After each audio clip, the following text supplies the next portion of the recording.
I took the gun and put it up to my head right here, and I shot myself. And I remember thinking, this is the dumbest thing I've ever done. My name is Michael Hampton. Hear my story. I was always in church when I was a kid. Was in Christian school up until ninth grade. But I was made fun of a lot of that time. It was kind of presumed that I had Asperger's syndrome. When I was bullied in high school and in middle school, I had binoculars sprayed in my eyes. I had rocks thrown at me. It definitely wasn't a good experience, and I would just come home and eat to take the pain away.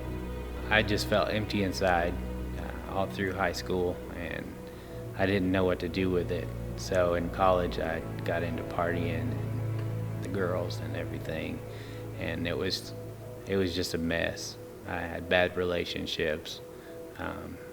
So fast forward to when I moved up to Hartwell. Just one day after a stressful day at work, I just had a really bad day, and I had a really bad panic attack, and I ended up going in my parents' room where the gun was, and I said, this is it, I'm gonna end my life.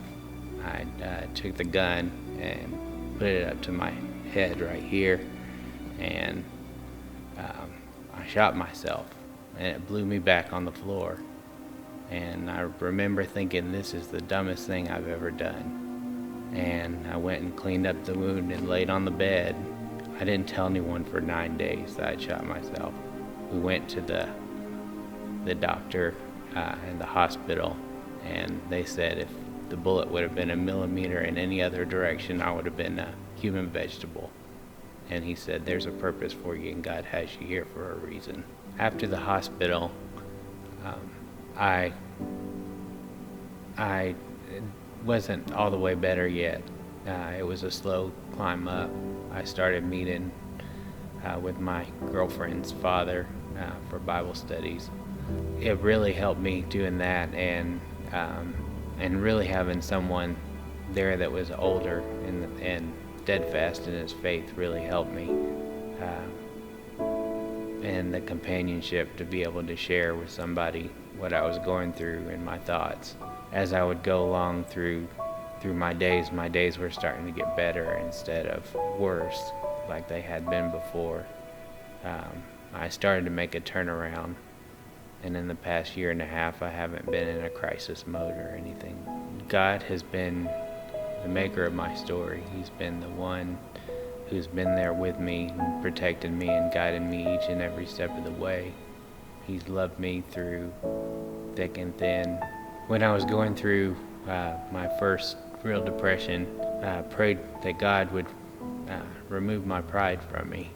And I also prayed that God would show me love and show me how to love, because I didn't feel like I knew it at all. Well, a year or two earlier, a girl had been praying that she would marry a man who messed up so that she could love him like God loves. And that girl was in my church. She's my girlfriend now.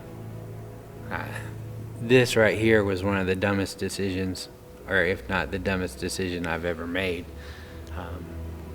If you're considering suicide from your depression, I would urge you not to do that, because God has a hope and a plan for your life, and He loves you, and He wants to live His life through you.